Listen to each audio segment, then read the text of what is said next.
Your favorite sportsbook, BetUS.com, is back for its 28th year of NFL action. Just click the link below in my description box and sign up today. BetUS.com, where the game begins. Long enough to cover the subject and short enough to keep it interesting. Welcome to Outta My League. I'm Nick Diaz. Think about this for a moment. LSU's former offensive line coach, James Craig, got caught cheating. And yet, he still sucked at recruiting. That should tell you two things. How bad he was at his job, and two, what the hell are the good recruiters doing behind closed doors?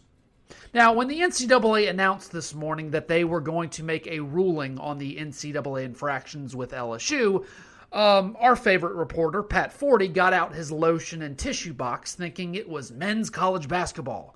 Sadly, he wasted his 30 seconds of life in front of a computer before he realized it was LSU football's issue with the firing of James Craig, not everything else. So, most LSU fans don't know why this is a thing. They were kind of confused because it's kind of an under-the-radar stuff. It's, it's not as big of a deal. Casual fans don't necessarily understand it. So, all they know is that James Craig was fired in the middle of last offseason before Ed Orgeron got fired and was replaced by current offensive line coach Brad Davis.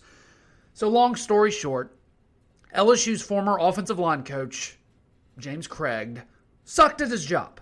So last summer, Scott Woodward and Ed Orgeron tried to find a reason to fire him with cause by snitching on their own assistant coach so they could fire him without owing him or paying him anything. And as a result, hiring Brad Davis from Arkansas to replace him. And so the NCAA made a ruling today saying James Craig did cheat, and now LSU is still fighting Craig in court saying, we don't owe you shit. So, what happens with LSU? Well, James Craig, he can't coach in college football for 3 years. It's called a show cause. And LSU gets a whopping fine of $5,000 and a self-imposed recruiting ban of limited official visits to 55 total in the calendar year of 2022-2023. This is a slap on the wrist at best. Matter of fact, this is LSU slapping themselves on the wrist. This is LSU saying 5 Hail Marys and 3 Our Fathers after going to confession. Yes, I went to Catholic schools. But this could be important. This could all be important, even though this is a whole big bunch of nothing. Because the case that everyone wants to hear about and see a final punishment of is the Will Wade case, which, as some of you may remember, has been lumped into another LSU football case involving Vidal Alexander and the John Paul Funes Our Lady of the Lake scandal, on top of the Odell Beckham Jr. bullshit of paying players on the field after the national championship game in 2019.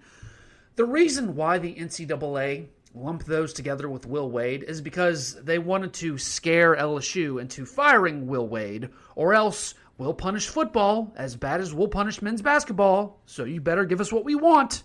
And they wanted Will Wade. Well, LSU gave them that. So it's sort of been understood for a while that the NCAA is not going to do much of a damn anything to LSU football. This was just a scare tactic. And rest assured, I think that's what's going to happen based on everyone I've talked to who is in the media that has sources with LSU.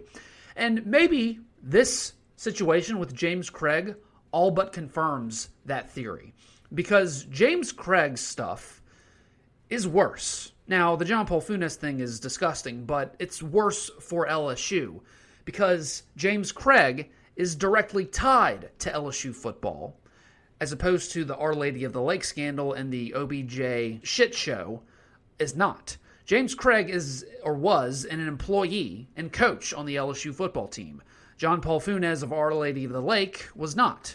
And neither is OBJ, an employee of LSU. He was a guest on the sidelines for the Natty, and then he did something against LSU's will. So, I don't want to jump to any assumptions, but that's kind of my job, so fuck it.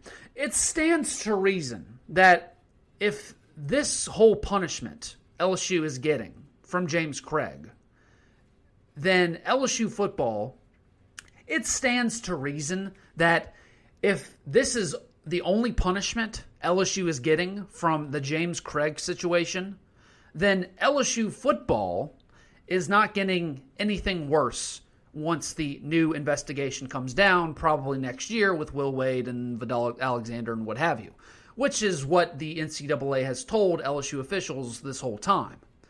Maybe I'm wrong. Certainly won't be the first time, and damn sure won't be the last. But as far as the punishment with the men's basketball is concerned, unfortunately I can't say the same thing, but who knows. Side note topic that I want to talk about. Y'all want to know what my most viewed episode is on this channel? Take a wild guess. Could be anything at all. Probably something LSU football related. No, it's a 5-minute video on Nebraska football from a year ago. I shit you not. Those Nebraska fuckers found my little old channel a year ago, probably before I even had 1,000 views, and now it's my most viewed, watched video. You Nebraska fans need to find another damn hobby. But since y'all enjoyed it so much, I'll talk about it again. Now, Nebraska football finally fired Scott Frost, and so now Nebraska is the biggest job open right now in the sport. And this begins one of the most annoying and misunderstood topics every time a well-known job comes open. People start asking, is this program really a good job? See, when the list of candidates to replace Scott Frost came out, initially it was Matt Campbell of Iowa State, and he's still the leader in the clubhouse. Mark Stoops at Kentucky, not so much anymore, and a few others. And so people started asking the question, Iowa State and Kentucky are better jobs now than Nebraska. Why the hell would they leave? And this is what annoys the shit out of me. There is a difference between job and program. A program is determined by what the head coach is currently doing with the resources given to them, how much they're winning, how much they're putting players in the NFL, so on and so forth. A job is determined by how many resources are given to that head coach. So when there were rumors about James Franklin leaving Penn State, potentially for USC, the past 2 seasons, people kept on saying, well, is USC really that much better a job or a better job than Penn State right now? Yes! Penn State has just had a better head coach than USC has had the past decade or so. The head coach at USC has just sucked at using USC's resources. Now, Nebraska is not the USC type of job, don't misunderstand me. It's not the job it once was in the 1980s or even in the 1990s when they won those national championships. The world has changed way too much, similar to Notre Dame. But, like Notre Dame, Nebraska is still a damn good job in college football, and I'll prove it to you right now. Now, as I said before, a year ago on this podcast about Nebraska, I don't think people understand how much money Nebraska has in football. I don't think they really truly understand that. I don't think people understand how elite Nebraska's football facilities are, even compared to top-end LSU schools like Bama, LSU, and A&M and Georgia. Nebraska also, per Bruce Feldman, has a top 10 NIL collective in the entire nation. Top 10, not top, 10 in their conference, not top 10 outside the SEC, top 10 including everybody. Nebraska still, this will blow your mind, had top 20 recruiting classes almost every single year with Scott Frost was the coach, despite having a 15-30 record during that time. By the way, look at what Wisconsin has been in college football the last 22 years. A Heisman Trophy winner, Big Ten championships, multiple Rose Bowl appearances. They are a top 12 program in college football the last 20-plus years, and the numbers back it up for Wisconsin. It's a Midwestern school with no in-state talent that's overachieving. Kind of like Nebraska. But here's the thing. Do you realize Nebraska has a bigger athletic budget than Wisconsin? Nebraska has had higher recruiting classes on average than Wisconsin has in the last 20-plus years. And also, this is very important, it is exponentially easier to academically qualify for acceptance into the University of Nebraska than it is the University of Wisconsin. It is actually easier to get accepted into Nebraska than it is to LSU. Now, I'm not suggesting Nebraska is as good as LSU. Please don't misunderstand me. It's the same problem, though, that LSU had all throughout the 90s. You didn't have a bad job. You just had a bad program because you just didn't hire the right coaches. This is a business of talent acquisition. Why would Matt Campbell leave Iowa State? Why would Mark Stoops even consider Nebraska from Kentucky? Why would Dave Aranda, who I don't think is going to be in this job, consider leaving Baylor for Nebraska? It all comes down to one thing: talent acquisition.